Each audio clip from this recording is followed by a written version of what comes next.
an artistic route is tough. It's a business notoriously known to underpay entry-level employees and overpay the executives. I know some of the reasons why my friends choose a safer path was because they didn't want to stress out about their finances. They wanted something stable. As some of you may know, I love the entertainment and art business, and I always knew I wanted to do something creative in my life. But when it came time to pick a major in college, I had to make a tough decision. Do I really want to take a risk and possibly delay being able to put a down payment on a car, go on vacation, or even save enough money aside to start a family? Don't get me wrong, I've been interested in business too, but at that moment of fear of not being stable pushed me to pick a business degree, which is a safe degree. Fortunately, I decided to stay an extra year in college to delay my start in the workforce, and boy did it pay off. During that super senior year, I was able to score 3 internships at 3 amazing companies. Because of my business background, I secured my first internship at Warner Brothers Records in the international marketing department. Having this major studio opened an opportunity to intern at Nickelodeon in the vault department, and from there, DreamWorks in production. Hi everyone, my name is Eric Bravo, and in case you're new to the channel, I created the Nickelodeon cartoon short The Outsiders and wrote the book How to Get an Animation Internship. I'm currently a PA script coordinator on the show Rise of the Teenage Mutant Ninja Turtles. In today's video, I'm going to be talking about my 10 sources of income as an artist, trying to balance my worth and opportunity to be able to pay my rent on time. I'm only divulging this information as a means to inspire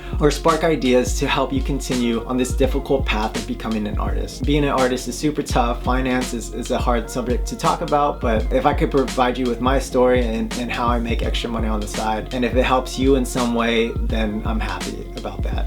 I just want all you guys to succeed and follow through with your passion. If it doesn't end up working for you, or if you don't like the lifestyle, totally fine, as long as you tried. And you don't want to live with resentment. So without further ado, let's get started. So I thought I'd start off this video by giving some context to my background. I graduated UC Davis with a managerial economics degree, which is essentially a business degree. During my super senior year in college, I was lucky enough to have interned at Warner Brothers, Nickelodeon, and DreamWorks Animation. With my Nickelodeon internship, I was given an opportunity to pitch them a cartoon, and the project got picked up. While working on my short remotely from the Bay Area, I was also working on Google's self-driving car project. Once I was able to finish my cartoon with Nickelodeon, I decided to leave Google and move to LA to pursue the arts full-time. During the first year, I had a difficult time finding a job, and I had to figure out ways to supplement my savings. And it wasn't until I was down to my last dollar, I was able to bust out my business degree, and I landed work as a financial analyst at Lionsgate. I'm not thrilled that I came to LA to work in finance, but I was happy. I was in the entertainment industry still, but this turned out to be great as it gave me more freedom financially. I didn't have to stress too much about rent, but with this financial freedom came with the soul-crushing day-to-day. That job was not for me at all, and it wasn't until one day when an old friend reached out to me saying there was a production assistant position open at Nickelodeon. I interviewed and actually got the job. At the time, my rent recently doubled, and with this new salary, my income would be cut in half, and I realized that my savings cannot sustain this for very long, and I had to figure out different ways to earn extra income. Here are my 10 sources of income. First one, photography. Prior to moving to LA, I used to explore San Francisco, and I always brought my camera around. At first, it was just a hobby, but I eventually developed enough of a portfolio, and I had a couple shots that I thought could sell. After printing some of these pictures, I went to all the tourist spots in San Francisco, and as luck would have it, I went into Image Art in Pier 39 and talked to the manager, and he agreed to hold my pictures on consignment. Consignment is when you give a store a product you're trying to sell, and if a customer buys it, you get paid. If no one buys it, the store would just give you your product back, your merch back, and this way no one's really losing any money. The store is just giving you some shelf life.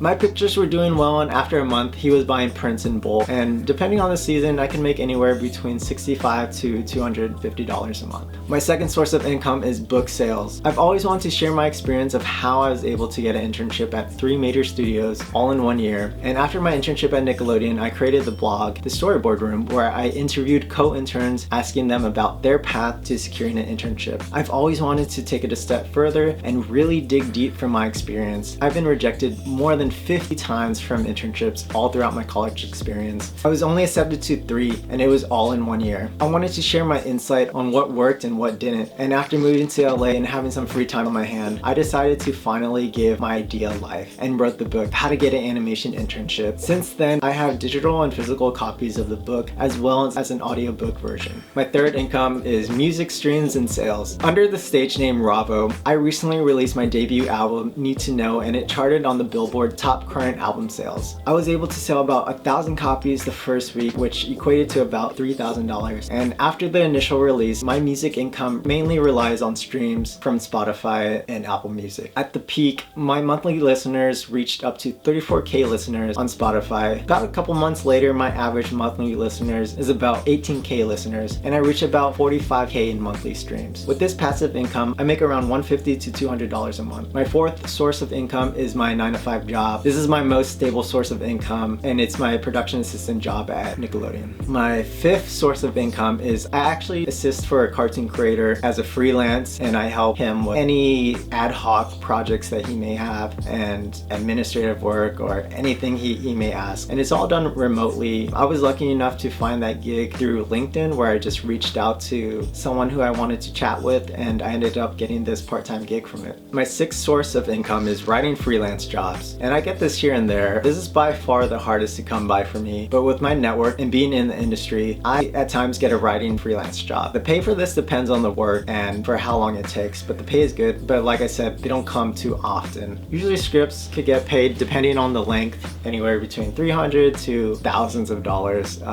It just really depends on the gig. My seventh source of income is affiliate links. These are placed on my blog. This is mainly from Amazon, where I provide a link to a product. If the visitor clicks on that product and makes that purchase, I get some kickback from that. For affiliate links, I make around low hundreds, upper 80s, depending on the month. And number 8 is AdSense on blogs. This is similar to affiliate links, but this is with Google AdSense, where they display ads on my website. I don't make too much money off of this. I make around $15 to $20. Number 9 is stocks. This one is a bit more difficult to attain and is risky, but if you have some savings that you don't mind risking, I put it in some stocks. I buy stocks to markets that I'm comfortable with. I have stocks in Disney and Google because I know these companies and I know they'll increase every year, but do a ton of research before you buy anything. If I'm interested in a company, I like to look at the stocks for a good while, and if I'm committing to purchasing, I'll set an alert. If the stock ever gets below a certain number, it'll notify me, and that's when I'll purchase. And I'm grateful in the past I've had